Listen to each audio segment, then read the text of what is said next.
चतुर्मास बिता रहे परम पूज्य आचार्य सुनील सागर जी महाराज ने कहा कि औरों का उपकार करने से अपना भी उपकार हो जाता है। उन्होंने कहा कि कभी ना कहिए तकदीर फूटी हुई है, ऐसा नहीं है, सौभाग्य में कमी है। सौभाग्य आपको इस जन्म में ले आया है, अब आप इसका सदुपयोग करें। आप भगवान वर्तमान स्वामी की अभ्यर्थना का सौभाग्य वर्धन करें। ज्ञान निर्णय कर लेता है, अज्ञानी निर्णय नहीं कर पाता। पुरुषार्थियों को खदान में भी हीरे मिल जाते हैं। नवरात्र में एकम के दिन से भरत चक्रवर्ती स्वामी ने 9 दिन तक भक्तिभाव से भगवान ऋषभदेव की पूजा वंदना की। अर्धचक्र की पूजा कर भरतवेश वैभव में कहा है, बाहुबली स्वामी को केवल ज्ञान नहीं हो रहा था, मन में कुछ शैल्य थी, निर्मल नहीं हो रही थी। भरत जी को जब ज्ञात हुआ तो वे बाद में मूल पहुंचे और वंदना की, निवेदन किया कि मन की शल निकल दी और बाहुबली स्वामी को केवल ज्ञान हो गया। जब हम औरों का उपकार करने जाते हैं तो अपना भी उपकार हो जाता है। संसार का अपूर्ण खजाना हमारा चेतन स्वरूप है, इस खजाने का उपयोग करिए। ज्ञान और आत्मा की विभिन्नता करिए, वह मोह कर्म का क्षय करता है। यही गलत का निर्णय आपको करना है, अपना हित स्वयं को करना है। मुद्गल का स्वभाव ही अपना गलन है, नया बनता जाता है, पुराना मिटता जाता है। तो एक तो भगवान जो आपके आने से और आप इतना सहज सरल रूप में लोगों को समझाते हैं। और मेरे को सबसे बड़ी बात आपकी ये लगी कि कोई भी अगर अगर आदमी के नकारात्मक विचार भी है तो उनको सकारात्मक रूप से बदले जा सकते हैं। और ये चीज आप इतनी अच्छी बता रहे हो कि मैं तो कहता हूँ कि कई लोगों का जीवन परिवर्तन होगा। देखिए, इंसान को फूल की तरह बनना चाहिए, फूल की तरह। फूल जहां भी होता है, जहां भी जाता है, खुशबू बिखेरता है। अगर फूल ने ये सोच लिया कि मैं जहां जा रहा हूं वहां पहले से दुर्गंध है, वहां जाने का मतलब क्या है, तो निश्चित रूप से आप सफल नहीं हो सकते। फूल हमेशा सकारात्मक रहता है और जहां भी जाता है, अगर पहले दुर्गंध भी हो तो उसके जाते ही सुगंध हो जाती है। अपने को भी ऐसे बनना चाहिए कि जहां बैठे वहां सुगंध दिखे, विचारों की सुगंध दिखे। तो इंसान ऐसा सौभाग्यशाली जीव है कि वह सबको जोड़ सकता है, सबका सहयोग कर सकता है, किसी के भी काम आ सकता है, हंस सकता है, मुस्कुरा सकता है, हंसा सकता है, दूसरों के हंसने में निमित्त बन सकता है। मतलब कि कोई अवसाद में न रहे, कोई दुखी न रहे, कोई परेशान न रहे, इस तरह का माहौल बनाया जा सकता है। और अगर आप ना समझें तो छोटी छोटी बातों को लेकर के कुंठित हो जाएंगे और दुखी हो जाएंगे। बड़े दिल वाला होना चाहिए, सबका अच्छा सोचने वाला होना चाहिए, अपना अच्छा जरूर होता है। आज के व्याख्यान में आपने फरमाया कि आदमी के मन में जो विचार आते हैं वो जरूर पूरे होते हैं। जैसे कि कल आप मुल्तान मंदिर में जाकर आए तो कितनी बड़ी पुण्य अर्जन किया उन लोगों ने कि पाकिस्तान से हवाई जहाज में वो मूर्तियां ला करके और यहाँ मंदिर में स्थापित करी। और आपने उन मूर्ति दर्शन के दर्शन किए और आपके मन में भाव थे। तो जैन एकता के लिए विश्व के अंदर महावीर भगवान का अहिंसा और उसका सत्य का जो सिद्धांत है साकार का है, उसके लिए आपको बहुत देखिए, हमारा जैन दर्शन जो है, जैन धर्म बाद में है, दर्शन एक बहुत बढ़िया विचार था। मतलब इस विचार से कोई भी जुड़ सकता है। धर्म बोलो तो ऐसे लगता है लोगों को कुछ अलग चीज है, जबकि एक जीवन शैली है। और महावीर स्वामी के सिद्धांतों में एक सिद्धांत है अनेकांतवाद। सोच में अनेकांत होना चाहिए और वाणी में स्यादवाद होना चाहिए। तो इस अनेकांत और स्यादवाद के बल पर पूरे विश्व को जोड़ा जा सकता है।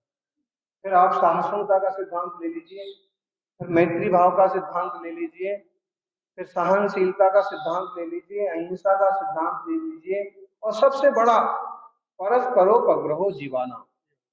महावीर स्वामी की वाणी है, तत्वार्थ सूत्र में इसे महास्वामी ने लिपिबद्ध किया 2000 साल पहले कि परस्पर में जो उपकार कर सकते हैं वही इंसान या जीव कहलाने के लायक है। जीवों को चाहिए कि वे परस्पर उपकार करें, और परस्पर का उपकार का मतलब है आप किसी भी रूप में, किसी भी ढंग से किसी की हेल्प करें। जैन धर्म अद्वितीय है, अद्भुत है, अत्यंत प्राचीन है। अगर आप इतिहास की खोज में जाएंगे तो मालूम पड़ेगा कि दुनिया में जब किसी तरह के दर्शन और सोच का आविष्कार नहीं हुआ था, तब इस तरह के विचारों का आविष्कार हो गया था कि जन जन का कल्याण कैसे। भगवान आपने जो एक बहुत छोटी सी किताब लिखी है पर वो गागर में सागर है, जैन धर्म को जानिए। और उसमें किस तरह से छोटे बच्चों को भी अगर वो पढ़े तो जैन धर्म के बारे में बहुत अच्छे से जान सकता है। जो आदमी जैन धर्म के बारे में नहीं भी जानता है वो भी जान सकता है। तो इसके लिए मैं आपका कल तो साधुवाद देना चाहूंगा और फिर मैं चाहूंगा कि आपके चतुर्मास काल में ये जयपुर की स्कूलों में अगर इस जगह पहुंच जाए तो इसके लिए कुछ आप उपकार करें। देखिए, जैन धर्म जानिए, हमारा गांधीनगर गुजरात में चतुर्मास था। अक्सर वहाँ के मंत्री विधायक अक्सर कर धर्म सभा में आते थे, बातचीत होती थी, तो उनका लगभग यही रहता था कि आपको ये छोटी सी किताब दो कि हम आपके विचारों को, जैन धर्म को जान पाए। तो तब उसको हमने एक ढंग से तैयार किया। और अभी जिस दिन सतीश पूनिया ने उसका विमोचन किया तो उसके पहले उनको 2-3 बड़े शास्त्र दे दिए। तो गुरु का दिया प्रसाद कोई छोड़ता तो नहीं है, तो ले लिया। लेकिन लेने के बाद जैसे उसका विमोचन किया और वो पुस्तक हाथ में आई तो बोले कि मुझे ये किताब चाहिए, जी मैं इसे ढूंढ रहा था। मतलब भाजपा का प्रदेश अध्यक्ष है, लेकिन उन्हें भी नॉलेज के लिए वो किताब महत्वपूर्ण लग रही है। हम लोगों ने जैन धर्म, जैन सिद्धांतों को जन जन तक नहीं पहुंचाया है, बहुत बड़ी कमी है। अब देखिए, छोटे छोटे संप्रदाय, नए नए संप्रदाय पैदा होते हैं और उनके कार्यकर्ता चौराहे पर तिराहे पर कहीं भी किताबें बांटते रहते हैं और इस तरह से अपनी विचारधारा का प्रचार करते हैं। जबकि सबसे प्राचीन विचारधारा का ये जन जन के कल्याण वाली विचारधारा, जिन शासन की धारा, वो जैसे लापता जैसी है। तो हम सबका कर्तव्य बनता है, बल्कि भारत के हर नागरिक का कर्तव्य बनता है कि देश की सबसे प्राचीन विचारधारा को वो जन जन तक पहुंचाने का प्रयास करें। और जन धर्म जानिए जैसी पुस्तकें उसमें सहयोगी बनती हैं। भगवान अभी आपने विद्युत जन का बहुत 3 दिन का कार्यक्रम किया, क्योंकि प्राकृत हमारी सबसे पुरानी भाषा है, फिर अपभ्रंश आई, उसके बाद में हिंदी आई। और उसमें आपने बहुत उपकार किया पूरी मानवता के लिए, उसके बारे में कुछ। देखिए, अभी 200 जितने विद्वानों का देश भर से यहाँ आगमन हुआ था और सबने भारत के विभिन्न पहलुओं पर, विभिन्न विधाओं पर, विभिन्न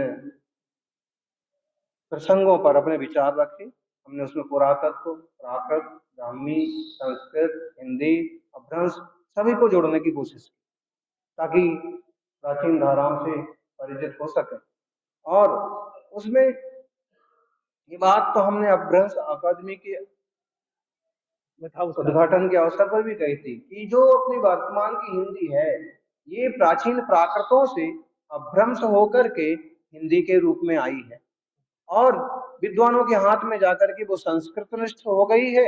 और सामान्य लोगों के पास आज भी हिंदी अल्लड़ हिंदी है, जैसी है वैसी है। तो ये राजस्थानी हो, बुंदेलखंडी हो, ये मालवी हो, मेवाड़ी, मारवाड़ी, बागड़ी, ये सब हिंदी के विविध रूप हैं। अथवा इन सबों से विकसित होकर के एक बड़ी अच्छी भाषा हिंदी बनी है। देश में लगभग 32 भाषाएं प्रचलन में हैं और दुनिया में 2600 से भी ज्यादा हैं भाषा बोलियां। ऐसे में हमें ज्यादा से ज्यादा भाषाएं सीखना चाहिए, लेकिन राष्ट्रभाषा का गौरव तो हिंदी को देना चाहिए, क्योंकि बहुत सारे लोग उसे जानते हैं, बोलते हैं, प्रभावित होते हैं और उस एक धारा से पूरा देश जुड़ सकता है।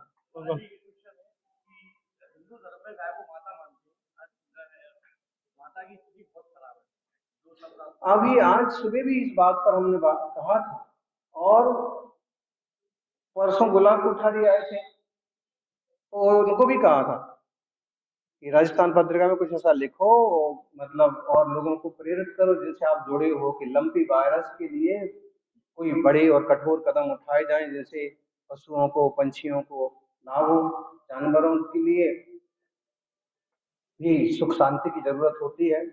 और गौ को माता मानने की प्राचीन पद्धति है और बहुत सम्मानीय स्थान दिया है भारतीय संस्कृति में। लोगों को चाहिए कि केवल शब्दों में ना माने, बातों में ना माने, आप तो कुछ करें।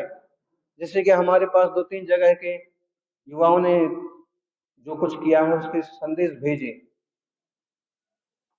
भगवान आप जैसे एक छोटे से गांव खमेरा में गौशाला खोली हुई है गांव के युवाओं ने इकट्ठा होकर के और दवाइयां बनाई, लड्डू बनाए, जितनी गायें थी सबको खिलाए ताकि वो बीमारी उनको न लग जाए। मैंने छोटे गांव या छोटे स्तर से भी अगर कोई काम करे, जो एक व्यक्ति मान रहा है, पंकज वकील बांसवाड़ा में बड़ी सारी गौशाला चलाते हैं, तो उनने भी अपने स्तर से अपनी गौशाला की सुरक्षा की है।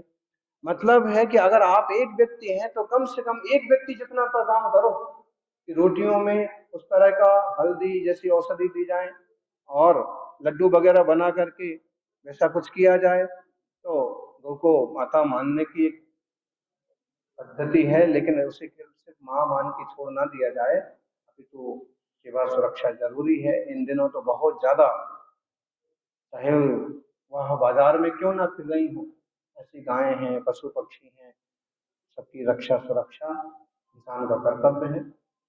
भगवान विश्व को यूनिक टुडे